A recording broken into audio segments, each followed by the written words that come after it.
Hi guys! Welcome back again to my YouTube channel. So, yung video natin ngayon ay magbebenta ako ngayon ng egg pie. Baka may gusto diba anong lasa ng egg pie, bebe? Sarap.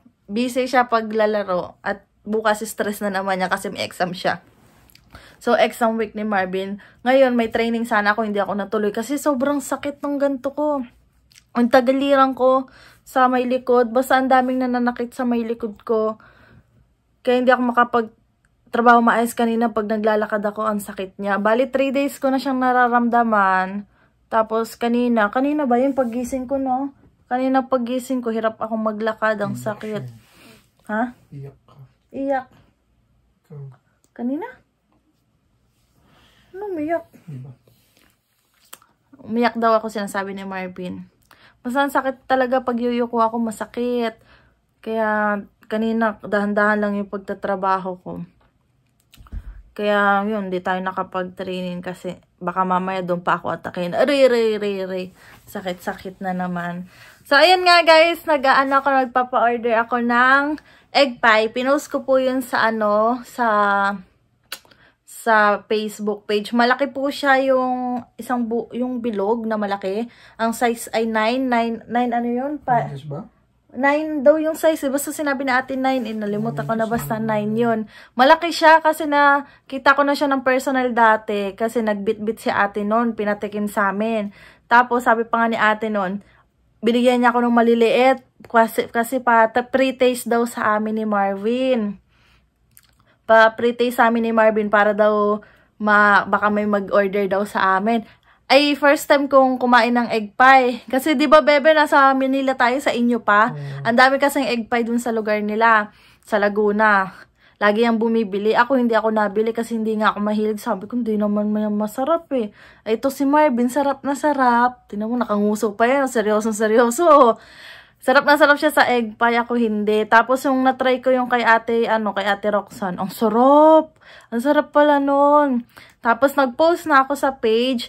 Bali, ako, umorder din kami ni Marvin. Bali, tulong po kasi din namin kay ate Claire kasi nga, siya, yung kanyang part-time humina. Tapos, yun. Kaya, na si ate, nag-extra, nag-online business. So, kung order po kayo, message lang po kayo sa akin. Kasi itutuloy nyo na po yung pagbibusiness siguro ng mga bake. Tapos rin siya alam ko naggagawa din siya ng mga cake eh. Hindi ko tanda kung ano yung mga pinatikim sa amin ni ate noon. May mga inuuwi ako. Cupcake? Cupcake ba yun? Wow. Amoy sunog. Parang amoy may nasusunog. Yun, basta may mga... Yung kakanin, basta mga kakanin ata yun, yung mga ginawa ni ate dati na pinapatikim sa amin. So, yung egg pie nga guys, bali nung nag-post ako, nag-order si ate Roxanne, 2, dadalhin niya sa Niagara sa Sabado. Kasi sa Friday, babaunin daw nila.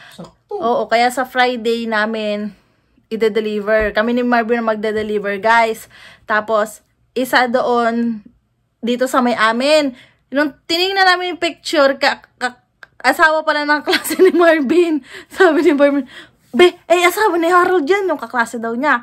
Tapos may isa pa, dito lang sa may, yung simbahan na pinuntahan natin? St. Rose of Lima. St. Rose of Lima, tapat lang daw sila ate, doon namin dadalhin. Bali, kikitain namin si ate Claire ay sa sa Fane Station, malayo-layo. Gawa ng... Galing pa si ating Atobico, doon pa sila magmumula, malayo. Kaya sabi ko ate kami na magde-deliver nung iba.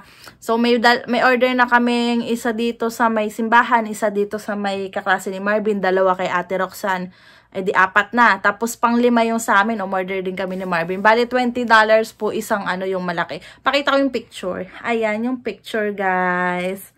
Yan yung picture, yan yung buo. Tapos... Ito naman yung yung slice. Pero yan buo binibenta, walang slice guys. Sulit naman kasi nag-agawan talaga kami ni Marvin nung nagdala ako ng maliliit. Ilang piraso ba yun? 6, 5. Basta mga 6 or 5 ata yun. Tapos nung natikman ko siya, isang try ako. Ang sarap. Tapos sabi niyo, aray, wait lang. Tapos Wait lang. Tapos, aray. Ala, ayun, sakit na naman. Tapos, ayun na nga. Tapos, nung natikman ko, ang sarap. Ang sarap. Tapos, si Marvin sabi niya, kala ko ba di ka nakain yan? Oo. Tapos, may isang pira. Daw para sa akin yun. Ay, natikman ko nga, masarap kasi. Masarap yung egg pie. Kaya sabi ko nga kay ate, o-order kami. Hindi nga natutuloy yung paggawa ni ate. Siyempre, kailangan madaming order kasi para hindi naman lugi yung pagbe-bake niya kasi madamihan yung paggagawa. Di kanina, nag-post si ate, may mga umorder sa kanya, 5. Katrabaho ata ni Kuya Toby, nung asawa niya. Tapos yun. Tapos sabi ko kay ate, i-order din kami. Tapos yun, naisip ko na magpa-order na din para ma-help namin si ate. Tapos kami ang magde-deliver guys, kaya umorder na kayo. Pwede namin i-deliver ng meet up na lang tayo pag North York. Wala kami sasakyan. Malayo. Meet up na lang. Pwedeng Finch Station, ganyan. Tapos pag Scarborough, pwede sa Scarborough Town Center. Pwede namin kayo i-meet. Magdala ka ng bag na malaki yung IKEA. Para doon natin lalagay. Aray. Nandiyan lang sa mga cabinet. Para kasi syempre maselan yun. Baka mamaya mabagsak mo, kuyo-kuyupi na yun. Lubog-lubog na. Dahan-dahan natin dadalhin yon. So, kung order kayo guys, huwag niyong mag-message kayo sa akin. Help na natin kay Ate Roxanne yan. Roxanne? Ay, sorry Ate Roxanne. Kay Ate Claire yun guys. Order na kayo. Mayroon na akong 5 pa-order. At nag-iipon pa rin ako ng order hanggang... Anong araw na ba ngayon? Monday hanggang Wednesday po. Maghihintay po ako ng mga message ng o-order. May parang bitin yun, Ben. Dami naman. Hindi. Kaya nga yung pag sa North York po, kitain nyo na lang po kami sa Finch Station. Kasi si Marvin, sa Friday, half day lang siya. Pero pupunta siya mga 3:30 doon. 3:30, basta mga ganong oras siguro. Kasi ang labas ko ay 4. 4 ang labas ko. So, kikitain ko si Marvin sa Finch Station. Baka dumating na ako yung mga 5. Mabilis lang ang biyahe, di ba? Mula downtown, mula papuntang Finch Station, be. Oo. Bilis lang. Wala pa 1 oras ata, eh. Wala pa. Finch lang naman yun. Bilis kasi nun mabilis yung biyahe namin ni Marvin, eh. So, ganun lang yung, kikitain ko na lang si Marvin sa Finch Station, guys. Kaya, magsi-order na po kayo. Message na kayo. Ngayon ay, tayo. Pa-order naman tayo. So, yun lang naman guys sa ngayong araw. Kasi wala naman ako maikwento sa inyo dahil nga, wala masyado akong nagawa kanina. Hindi, may nagawa ko sa trabaho pero dahan-dahan lang kasi wala namang ibang nangyaring ganap kanina. Basta ako, happy ako kasi hindi ako nakapag-rice ngayong araw. Hindi ako nag-rice, pati si Marvin. Ang bit-bit ko kanina, yung nilabon na itlog, 4, tapos isang chicken ng Jollibee. Yun ang bit-bit ko sa trabaho.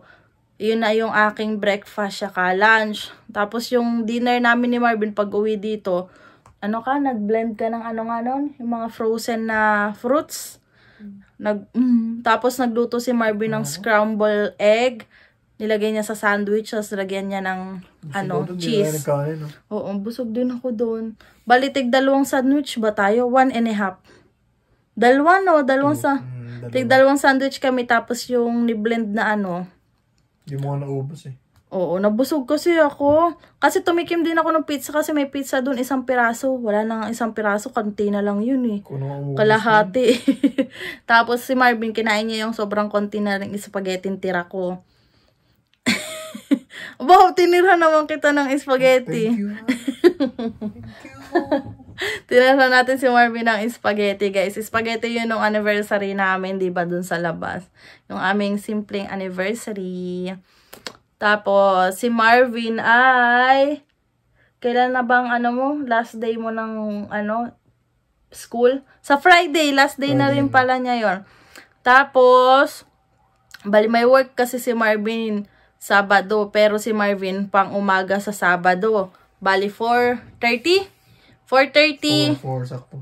4 pala yung pasok niya sa sa Tim Hortons. Tapos ako naman half day din ako sa sa Sabado. Half day ako. Di anong oras sila lalabas? 1:00, no? 1 siya lalabas, tapos uwi pa ba tayong Scarborough? Diretso na tayo sa Taste of Manila. Pero start na kasi ang Taste of Manila, bebe, ng 9 AM ata. Ay, sobrang init pa nun. Init nga. Init yun doon. Magdadala akong tubig. Parang makakadlip doon. Uwi muna tayo? Punta tayo mapahapon na? Eh, parang ganun din kasi kung alauna, babiyahe ka pa doon, pauwi tayo. Gaano? Tatambay. Saan tatambay? Saan po kami pwede makitambay sa Waters? Charing. Punta daw kami doon. As after nun, syempre, hintay. Pero ang pinakagusto ni Marvin puntahan ay yung sa Linggo, guys. Gawa ng ano nga yun? Ano ba sa Linggo? Kay Bea. Bea Alonso. Bea. Ang crush Baby na crush. Bea. Oh, baby. Crush na crush ni Marvin si Bea Alonso, guys. Kaya sabi ni Marvin ay hindi daw pwede hindi siya makakapunta doon. Pupunta daw siya kahit. Mag-half day nga ako, hindi ko sabihin kay Ma'am Anong Joy. half day? Ayun. Ano sa'yo si Ma'am Joy minsan? Pasira ka. Ay, makikita mo si Ma'am Joy doon. Pupunta sila ni Ate Mylene. Kasi sabi ni Ate Mylene, pupunta daw sila kasi may artista. Tapos, may mga nagme-message sa akin, sana ma-meet daw kami sa Taste of Manila kasi pupunta rin sila. Nandun naman kami. Basta batiin niyo po kami. Hindi naman po kami batiin niyo po kami para pwede tayong... Suplado po ako sa personal. So, makikita niyo si Marvin, lagi yung seryoso, tulala. Pero, hindi. Pag nakaka-close yun si Marvin, puro biro-biro yan kahit wala yung mga joke-joke yan. Nagjo-joke pa yan wali-wali naman. So, yun lang guys. So, kita-kita na lang po tayo sa Taste of Manila. Order na kayo ng egg pie. Benta-benta kayo dyan. Kaya kung kayo may ibang may business dyan, gusto magpa-promote ng product nila. Okay po.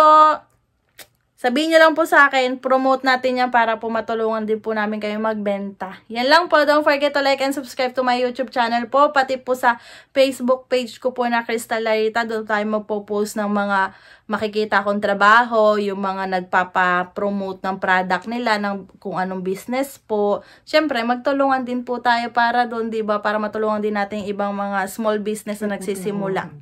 Yan lang guys. Bye-bye. Maraming salamat po uli. Bye!